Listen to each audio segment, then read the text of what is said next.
ಕನಸಲಿ ತುಂಬ ಕೆಟ್ಟಿರುವೆನು ನಿನ್ನನ್ನು ಕೇಳದೆ, ರೆಕ್ಕೆಯ ನೀನೆ ಕಟ್ಟಿರಲು ಈ ಹೃದಯವು ಹಾರಿದೆ. ನನ್ನ ಕೌತುಕ ಒಂದೊಂದೇ ಹೇಳಬೇಕು, ಆಲಿಸುವಾಗ ನೋಡು ನನ್ನನ್ನೇ ಸಾಕು.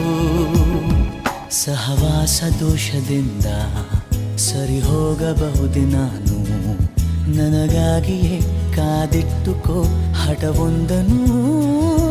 ಕೆಳಗುವ ಮುನ್ನವೇ ಪರವಶನಾದೆನು, ಅರಿಯುವ ಮುನ್ನವೇ ಪರಿಚಿತನಾಗಲಿ ಹೇಗೆ ಪ್ರಣಯಕ್ಕೂ ಮುನ್ನವೇ.